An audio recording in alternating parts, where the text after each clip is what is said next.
How are you. जैसे कि last lecture में हमने आपको बताया था कि इस लेक्चर में हम लोग सॉल्ट हाइड्रोलिसिस पढ़ेंगे। क्या पढ़ेंगे?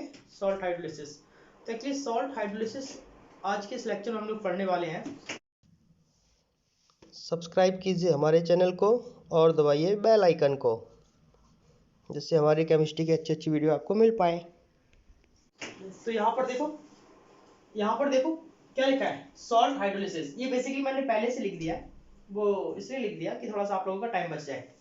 तो सॉल्ट हाइड्रोलिसिस एक बहुत ही इंपॉर्टेंट टॉपिक है और सॉल्ट हाइड्रोलिसिस को समझने के पहले, समझना ध्यान से, सॉल्ट हाइड्रोलिसिस को समझने से पहले सॉल्ट क्या होता है इस बात को समझना बहुत जरूरी है।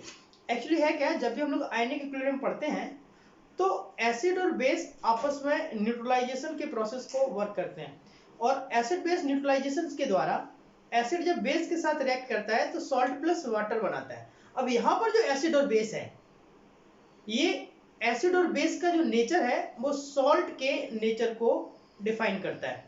तो स्ट्रॉन्ग एसिड, वीक एसिड, अगर ये आपस में कंबाइंड होंगे कि तो किस तरीके का एसिड बनेगा।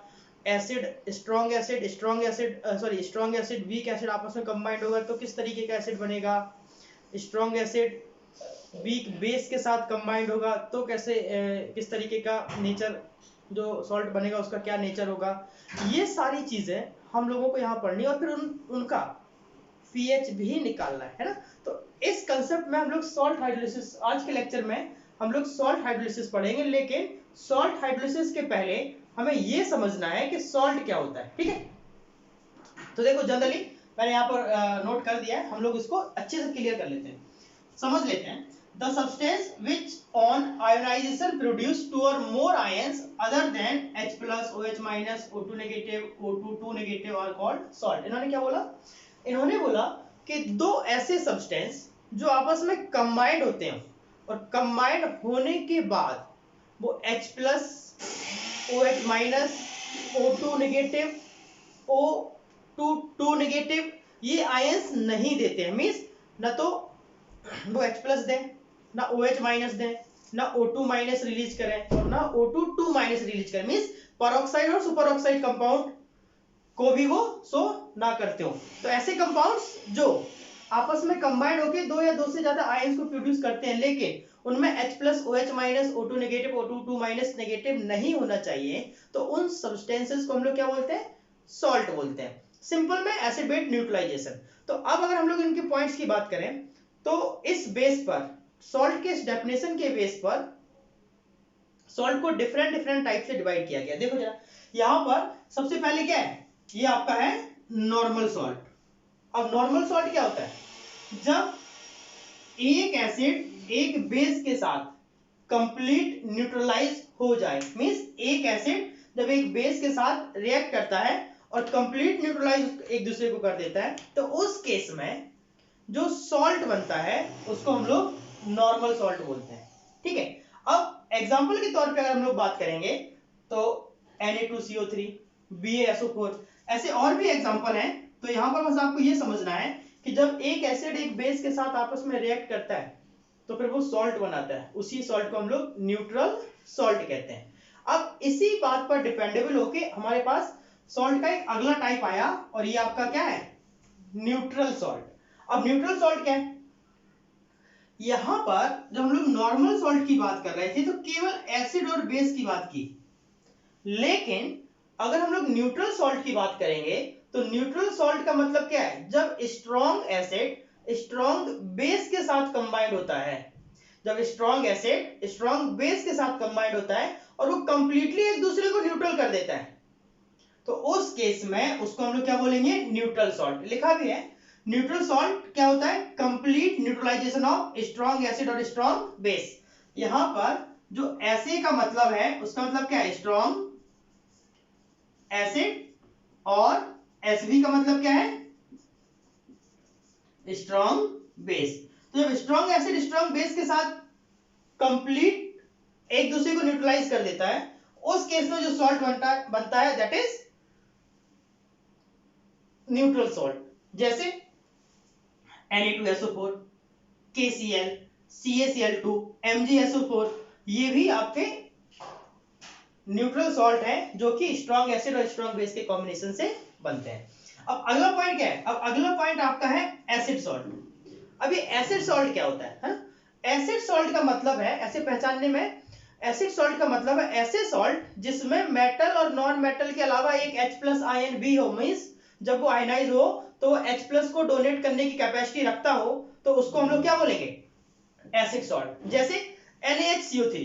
अब अगर हम लोग NaHCO3 की बात करें तो NaHCO3 में अगर देखा जाए Na मेटल है, Na क्या है? मेटल, और वो नॉन मेटल के साथ कंबाइंड हो रहा है तो सॉल्ट बनाएगा, लेकिन बीच में एक हाइड्रोजन प्रेजेंट है। इट मींस वहां पर वो कौन सा सॉल्ट है? एसिड सॉल्ट है ना। तो ये अगर हम लोग एग्जांपल पर देखें, देखो क्या लिखा है?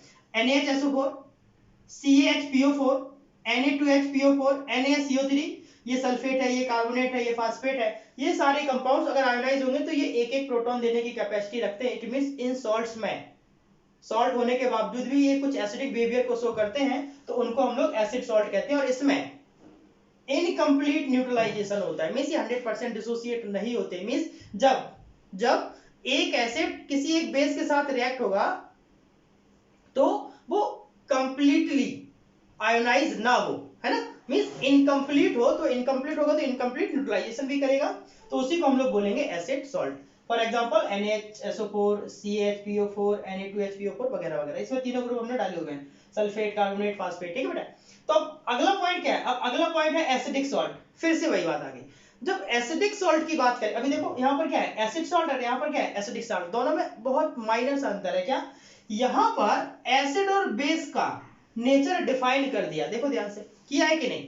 मींस क्या लिखा है? जब स्ट्रॉन्ग एसिड वीक बेस के साथ रिएक्ट होगा, जब स्ट्रॉन्ग एसिड वीक बेस के साथ रिएक्ट होगा और वो एक दूसरे को अगर न्यूट्रल कर देते हैं, तो फिर जो सॉल्ट बनेगा उसका सॉल्ट का नेचर क्या होगा?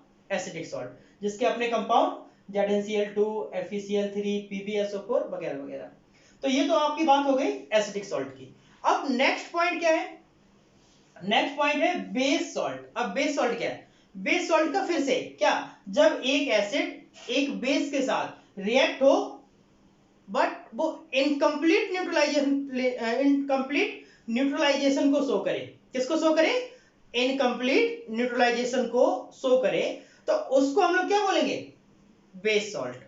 जैसे यहां पर भी देख लो, MgOH का MgOH Br, COH Br। तो यहां पर देखो ये OH और ये OH, दोनों में OH OH है, मींस ये बेस है। OH की प्रेजेंस क्या शो करता है? कि वो बेस है। और अगर ये बेस है और मेटल और नॉन मेटल भी है, तो इट मींस ये सॉल्ट की प्रॉपर्टी को भी शो कर रहा है और उसमें कुछ बेसिक बिहेवियर भी है। इट मींस वो कौन सा सॉल्ट होगा? Base salt.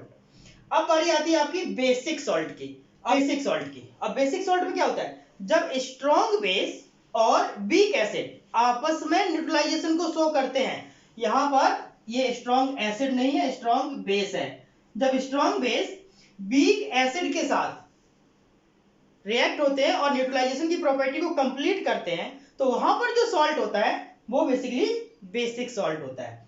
एग्जांपल की तौर पे अगर हम लोग बात करेंगे Na2CO3, CH3COOH, Na3PO4। ठीक है। तो अगर हम इन पूरे कॉलम्स में देखें, क्लासिफिकेशन ऑफ सॉल्ट में अगर हम बात करते हैं, तो देखो जरा ध्यान से, जब स्ट्रॉन्ग बेस और वीक एसिड की बात की गई तो बेसिक सॉल्ट बना। ध्यान से समझना, जब स्ट्रॉन्ग एसिड और वीक बेस की बात की गई तो एसिडिक सॉल्ट बना, और जब स्ट्रॉन्ग एसिड और स्ट्रॉन्ग बेस की बात की गई तो आपका न्यूट्रल सॉल्ट बना। तो जब एसिड की और बेस की प्रॉपर्टी को एग्जैक्ट क्लैरिफाई कर दिया, उस केस में जो भी सॉल्ट बना उसने अपने तीन नेचर शो किए। कौन से? एक एसिडिक सॉल्ट, एक बेसिक सॉल्ट और तीसरा न्यूट्रल सॉल्ट।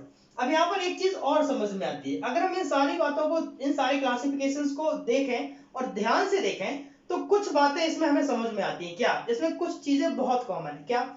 एक तो न्यूट्रलाइजेशन। ये देखो, ये जो वर्ड है ये सभी में न्यूट्रलाइजेशन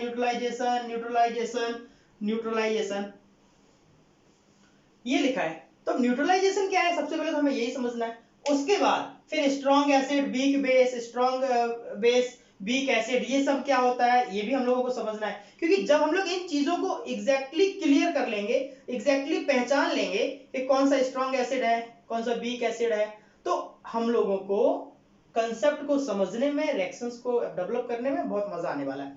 लेकिन अगर यहाँ कंफ्यूजन रहा तो फिर आपको आने वाले कंसेप्ट में भी प्रॉब्लम आएगी, क्योंकि सॉल्ट हाइड्रोलिसिस हम लोग इसके बाद पढ़ने वाले हैं, जो कि सॉल्ट की प्रॉपर्टी के ऊपर डिपेंडेबल है और बहुत इंपॉर्टेंट है। ठीक है, तो फिलहाल अब हम लोग सॉल्ट के कुछ टाइप और हैं, जैसे डबल सॉल्ट, मिक्स सॉल्ट और कॉम्प्लेक्स सॉल्ट। मैं जरा लिख देता हूं, अच्छे से दिखाई नहीं दे रहा है। डबल सॉल्ट, मिक्स्ड सॉल्ट और कॉम्प्लेक्स सॉल्ट। अब हमें अभी आप लोग इतना नोट कर लो, अभी हमें आपको दो तीन बातें और बतानी है। क्या क्या बताना है? एक तो डबल सॉल्ट बताना है, मिक्स सॉल्ट बताना है और कॉम्प्लेक्स सॉल्ट बताना है। ये क्या होते हैं? इन सॉल्ट का क्लासिफिकेशन आपको एक्सप्लेन करना है। फिर स्ट्रॉन्ग एसिड, स्ट्रॉन्ग बेस, फिर वीक एसिड और वीक बेस, इनके बारे में भी आपको बताना है कि हम लोग कैसे समझेंगे कि कौन सा कंपाउंड स्ट्रॉन्ग एसिड है, कौन सा वीक एसिड है। तो हालांकि स्ट्रॉन्ग और बेस की जो प्रॉपर्टी है वो हम लोग इनिशियल में पढ़ चुके हैं। कैसे कि अगर कोई कंपाउंड 100% कंप्लीटली डिसोसिएट हो जाता है तो वो स्ट्रॉन्ग है, और अगर कंप्लीटली डिसोसिएट नहीं होता है तो फिर वो वीक है। ये तो बात हमको समझ आती है। लेकिन कंपाउंड को हम लोग कैसे जज कर पाएंगे? जैसे HCl एक स्ट्रॉन्ग एसिड है, NaOH एक स्ट्रॉन्ग बेस है, NH4OH वीक बेस है। तो इन सारी चीजों को हम लोग कैसे पता करेंगे, किस तरीके से हम लोग पहचानेंगे कि स्ट्रॉन्ग एसिड क्या है, वीक एसिड क्या है, वीक एसिड क्या है और वीक बेस क्या है ना? तो इन सारी चीजों को समझने के लिए आप लोग फटाफट इसको नोट कर लो, फिर हम उसको और थोड़ा सा आपको समझाते हैं।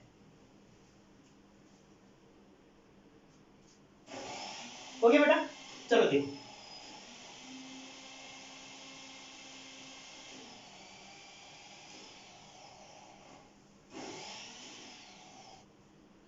अब बारी आती है डबल सॉल्ट की। डबल सॉल्ट, तो ये डबल सॉल्ट क्या है? जैसे आप लोगों ने एक फॉर्मूला पढ़ा होगा, कौन सा? हम यहाँ पर एक एग्जांपल लिखते हैं। मान लो मैंने लिखा K2SO4 Al2SO4 का होल थ्राइस और 24H2O। ठीक है, तो ये आपका एक डबल सॉल्ट का एग्जांपल है। देखो इधर ध्यान से, क्या लिखा है? डबल सॉल्ट मतलब दो सॉल्ट। एंड K2SO4 अपने आप में एक कंपाउंड है। कौन सा कंपाउंड है? सॉल्ट कंपाउंड है। Al2SO4 का होल थ्राइस, ये भी अपने आप में कंपाउंड है। तो अब देखो, इसमें दोनों कंपाउंड को ऐड कर दिया, आई मीन दो सॉल्ट को ऐड कर दिया। और अगर दोनों सॉल्ट को ऐड किया तो ये क्या होगा? Double salt, but in the presence of H2O। यहाँ पर H2O की प्रेजेंस में क्रिस्टलाइजेशन हो जाता है, आई मीन ये क्रिस्टल बना लेते हैं। तो K2SO4 Al2SO4 का होल थ्राइस का 24H2O, ये आपका किसका एग्जांपल है? डबल सॉल्ट का। ऐसे ही अगर हम लोग इस कंपाउंड्स की बात करते हैं तो इसका नाम होगा पोटास एलम। ठीक है, तो ये आपका क्या है? एक डबल सॉल्ट का कंपाउंड है। ऐसे आपने सुना होगा डोलोमाइट। डोलोमाइट भी एक आपका डबल सॉल्ट के जैसे बिहेव करता है, लेकिन उसमें H2O नहीं होता, इसलिए हम उसको क्रिस्टलाइजेशन की प्रॉपर्टी के अकॉर्डिंग डिस्कस नहीं कर सकते। लेकिन अगर हम लोग बात करते हैं कार्नालाइट की, किसकी बात करेंगे? कार्नालाइट की। तो अगर हम लोग कार्नालाइट की बात करते हैं तो कार्नालाइट क्या होता है? KCl MgCl2 और 6H2O, इसको हम लोग कार्नालाइट कहते हैं। कार्नालाइट, तो इसमें भी दो सॉल्ट को ऐड कर दिया गया in the presence of H2O, यहाँ पर भी क्रिस्टलाइजेशन होगा। तो ये भी बेसिकली क्या है? कार्नालाइट। तो बस मेरा समझाने का मतलब ये है कि डबल सॉल्ट क्या होता है, कॉम्प्लेक्स सॉल्ट क्या होता है, हम लोग भी बस ये जानने वाले हैं। उसके बाद फिर हम लोग अपने मेन कंसेप्ट पे आएंगे, सॉल्ट हाइड्रोलिसिस। तो देखो, अकॉर्डिंग टू डेफिनेशन अगर हम लोग डबल सॉल्ट की बात करें तो ऐसे सॉल्ट जिसमें दो कंपाउंड आपस में ऐड हो जाते हैं in the presence of H2O by the crystallization process, that is called double salt. If we will talk about to definition के according क्या है? The salt which are formed by the two salt what have water of the crystallization are called double salt. तो क्या बोला गया? ऐसा salt जो दो सॉल्ट के साथ फॉर्म होता हो, किसकी प्रोसेस के द्वारा? वाटर ऑफ क्रिस्टलाइजेशन के। उनके पास अगर वाटर ऑफ क्रिस्टलाइजेशन कंप्लीट करता है और दो सॉल्ट आपस में ऐड होते हैं तो उसको हम लोग क्या बोलते हैं? Double salt. Better example potash alum और कार्नालाइट। तो अब ये तो बात हो गई आपकी डबल सॉल्ट की। अब हम लोग बात करते हैं मिक्स्ड सॉल्ट की, है ना। अब मिक्स्ड सॉल्ट क्या होता है वो भी देख लो।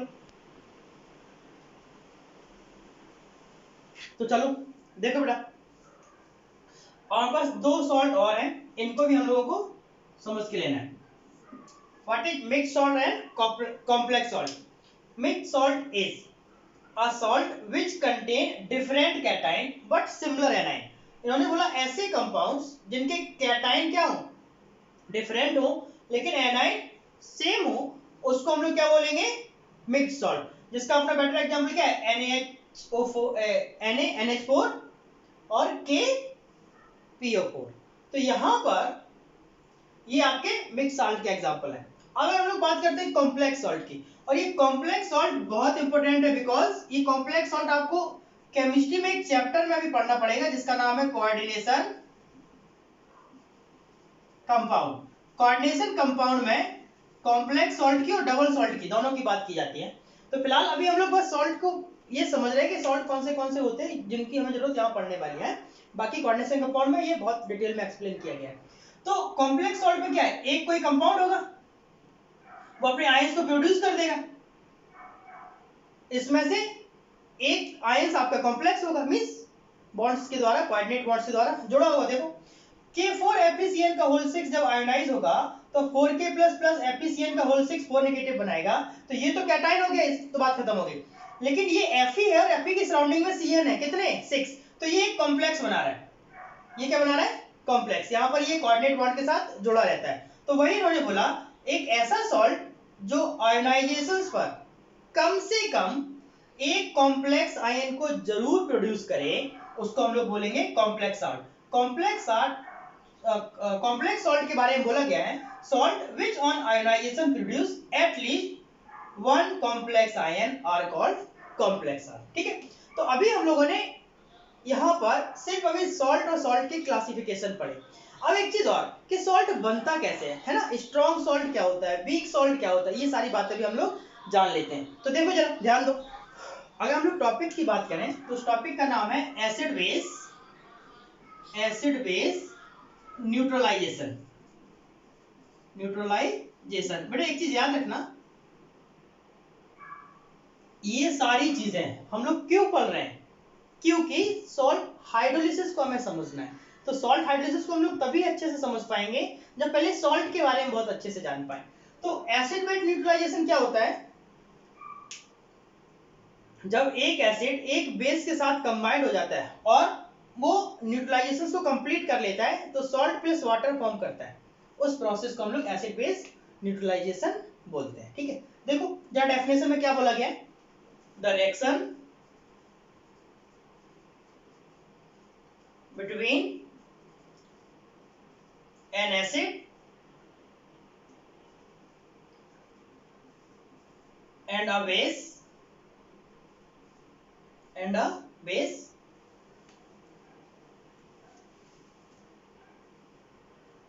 to form a salt and water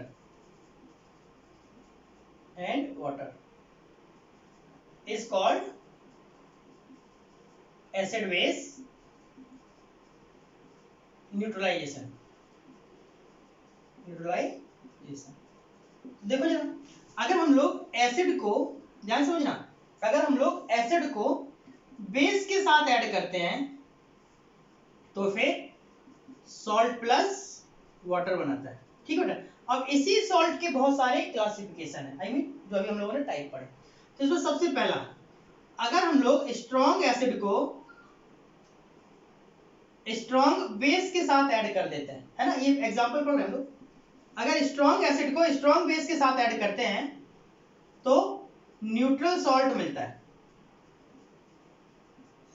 देखो जरा कैसे, स्ट्रॉन्ग एसिड क्या, मान लेते हैं HCl, और HCl को हम लोग NaOH के साथ ऐड कर देंगे। जब HCl को NaOH के साथ ऐड करेंगे तो ये Cl Na के साथ कंबाइंड होके NaCl बना लेगा, प्लस H2O प्लस क्या है, वाटर। तो ये आपका स्ट्रॉन्ग एसिड है और ये आपका स्ट्रॉन्ग बेस है। तो जब ये दोनों आपस में कंबाइंड होंगे तो एक न्यूट्रल सॉल्ट बनाएंगे। ठीक है, ये तो पहला पॉइंट हो गया। दूसरा पॉइंट, अगर स्ट्रॉन्ग एसिड वीक बेस के साथ कंबाइंड हो, अगर स्ट्रॉन्ग एसिड वीक बेस के साथ कंबाइंड हो तो क्या बनेगा? तो अगर हम लोग स्ट्रॉन्ग एसिड का एग्जांपल ले लेते हैं, तो मान लेते हैं HCl एक स्ट्रॉन्ग एसिड है, वीक बेस क्या है? मान लेते हैं हमने NH4OH ले लिया, ये वीक है, तो जब ये बनेगा तो ये NH4Cl बनाएगा। क्या बनाएगा? NH4Cl plus H2O। तो ये जो सॉल्ट बनेगा, है ना बेटा, जो सॉल्ट बनेगा उसका अपना नेचर क्या होगा? एसिड सॉल्ट बनेगा। कैसा बनेगा? एसिड सॉल्ट बनेगा प्लस वाटर। अब थर्ड पॉइंट की अगर हम लोग बात करते हैं, तो जब वीक एसिड वीक बेस के साथ रिएक्ट होगा, फिर से समझ लो, जब वीक एसिड वीक बेस के साथ रिएक्ट होगा तो फिर से सॉल्ट बनाएगा। कौन सा सॉल्ट बनाएगा?